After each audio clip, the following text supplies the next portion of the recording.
Послание на апостол Павле до Ефесијаните.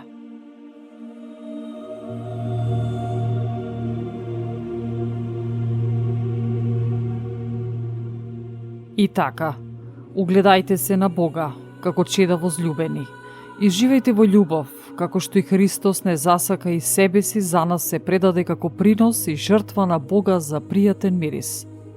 А блудство и секаква нечистота или пак користолюбивост, дури да не се спомнуваат меѓу вас, како што им прилега на светии, ниту пак срамни и празни зборови или смешки, што се неприлични, туку само благодарности. Зашто ова треба да го знаете, дека ниеден блудник или нечист или користолюбец, кој е идолопоклоник, нема дел во царството на Христос и Бога. Никој да не се мами со празни зборови. Оти поради овие иде гневот Божи врз синовите на непокорноста. И така, не станувајте нивни соучесници. Вие некогаш бевте темнина, а сега сте светлина во Господа. Живеете како деца на светлината. Зашто плодот на духот се состои во секое добро, правда и вистина. Испитувајте се што му е на Бога угодно. Не учествувајте во бесплодните дела на темнината, туку изоблечувајте ги. Оти за она што го прават нечестивите скришум, срамно е и да се зборува. А се што е за изобличување, светлината го открива, бидејќи се што е јавно, светлина е. Зато е речено: стани ти што спиеш, воскресни од мртвите и Христос ќе те осветли. Па така, гледајте колку внимателно треба да постапувате, не како неразумни, туку како мудри. Позувајте го времето, зашто дните се лукави. Затоа, немојте да бидете нерасудливи, туку распознајте што е волјата Божја.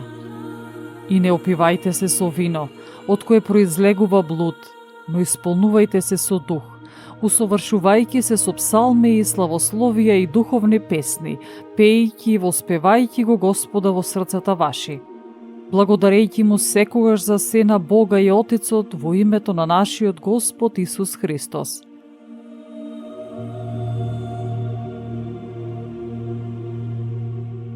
Покорувајте му се еден на друг во страв Божји. Вие жените, покорувајте им се на мажите своји како на Господа, зашто мажот е глава на жената, како што е Христос глава на црквата, и он е спасител на телото. Но како што црквата му се покорува на Христос, така и жените да им се покоруваат на своите мажи во се. Вие мажите, сакајте ги жените своји како што и Христос ја засака црквата и се предаде себе си за неа, за да ја освети, очистувајќи ја со водна бања преку Словото, та да ја представи пред себе како славна црква, која нема осквернение, или порок, или нешто слично, туку да биде света и непорочна.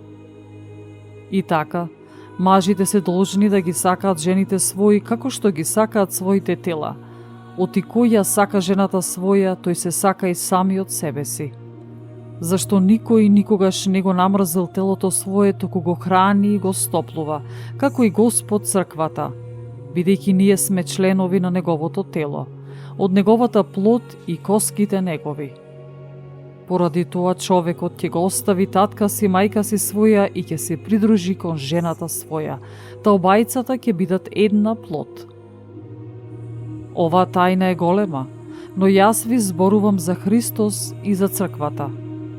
И така, секој од вас да си ја сака жената своја, како што се сака самиот себе, а жената да се бои од мажот свој.